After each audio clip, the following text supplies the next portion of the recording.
여기서는 별로 잘 안 가고 보통 홍대를 훨씬 많이 가는데, 여기 앞에도 옷가게가 있긴 한데 일단 홍대 힙한 데가 좀 더 많으니까 가게 되는 것 같고. 예전에는 신촌이 굉장히 상권이 좋아서 그 외부 사람들도 많이 유입되고 어떤 컨텐츠라든지 젊은 사람들이 좀 여론치가 있었는데, 지금 여기가 굉장히 하향으로 가는 추세이기 때문에 어느 정도는 연세대 학생, 이대라든지 서강대 학생들이 오긴 하지만 주는 아니라는 거예요.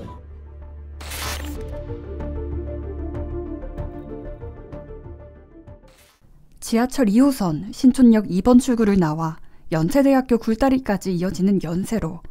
이 거리에는 1층 상가, 2층 상가 곳곳이 공실로 남아 있습니다. 직접 걸어보니까 네 곳 가운데 한 곳이 공실인데요. 신촌은 2000년대 초반까지만 해도 만남의 메카로 불렸습니다. 특히 연세대학교를 비롯해 서강대, 이대, 홍대 등 여러 대학교가 몰려있어 대학생 미팅의 성지로 불리기도 했는데요. 싼 가격의 술집, 2세 카페들이 몰려 대학생들의 놀거리가 많은 상권이었습니다. 2000년대에는 공실을 찾기 힘들고 2010년대 초반까지만 해도 상가 건물은 부르는 게 값이었던 거리였습니다. 현재 이 거리 상가는 공실로 쑥대밭이 됐습니다. 한눈에도 낡고 허름한 빈 점포들이 수두룩한데요. 바로 옆 공실이 줄줄이 전시된 이대 상권과 비교해서 상대적으로 공실이 덜하다는 평가를 받았지만, 이 거리 상인들은 지난해에 이어 올해까지 공실 상황이 더 악화됐다고 말합니다. 코로나 이후보다 상황이 더 나빠졌다는 겁니다. 고금리에 오르는 물가, 높은 임대료를 견디지 못하고 점포들이 문을 닫아버린 겁니다. 역세권 자리는 공실 사정이 더 심각합니다. 한눈에도 빈 점포들로 초토화됐는데요. 신촌역에서 20년 넘게 자리를 지키며 상징적인 점포로 불렸던 신촌역 2번 출구 바로 앞 투썸플레이스 카페는 지난해 12월 자리를 뺐습니다. 바로 맞은편 신촌역 3번 출구 앞 맥도날드 신촌점도 지난 2018년 폐점했습니다. 영업을 시작한 지 20년 만입니다. 바로 옆에 있던 버거킹도 사라졌는데요. 현재 건물 한 채가 통으로 비어 있습니다. 대형 프랜차이즈들이 신촌 연세로 역세권 상가에서 속속 발을 빼기 시작한 이후로 상권이 쇠퇴하고 수익성이 떨어지면서 전략적 선택을 했다는 평가가 나옵니다. 매장 출폐상 같은 경우에는 저희가 전략적으로 좀 운영 효율화를 위해서 이루어지는 영업활동의 일부거든요. 이제 매장이 좀 노후화되기도 했고 지역 상권도 좀 계속해서 바뀌고 있어서 변동이 되고 있습니다. 연세로를 걸어가면서 쉽게 찾을 수 있던 대형 로드샵 화장품 매장 자리도 공실로 남아 있습니다. 빈 점포에 허름한 옛 간판만 남은 곳들도 여럿입니다. 연세대학교와 신촌역을 오가는 학생들 사이에서 점포들이 그대로 패싱당하면서 상권이 활성화되지 못하고 있는 겁니다. 여기서는 별로 잘 안 가고 보통 홍대를 훨씬 많이 가는 것 같아요. 여기 앞에도 옷가게가 있긴 한데 약간 젊은 사람 취향은 아닌 것 같아요. 그래서 일단 홍대 힙한 데가 좀 더 많으니까 가게 되는 것 같고. 신촌 상권은 지하철 2호선 신촌역 2번 출구에서 연세대학교 정문까지 이르는 연세로가 메인 상권입니다. 과거에는 이 거리 일대를 전부 명물거리라고 부르기도 했는데요. 구획으로 나눠보면 연세로 오른쪽이 명물거리 상권이고요. 왼쪽에는 먹자골목이 형성되어 있습니다. 이 일대 상권들도 공실로 몸살을 앓는 건 마찬가지입니다. 두 상권 모두 연세로와 가까워질수록 공실이 뚜렷하게 드러나는데요.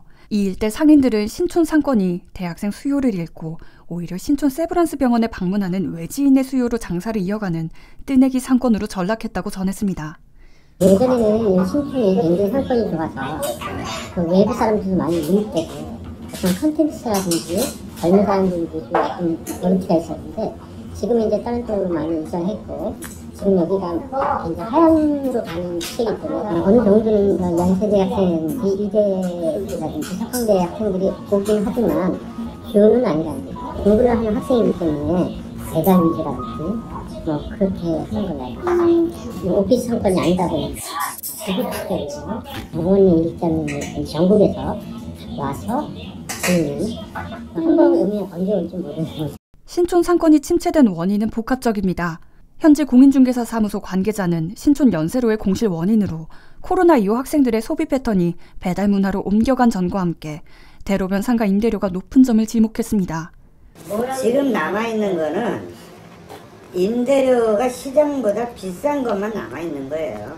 뭐 옛날같이 활발하진 않고, 그러면은 건물주 거기에 맞춰서 임대료를 내려야 되는데 안 내리는 사람들이 꽤 있어요. 현재 대로변은 개인이 못 들어오잖아요.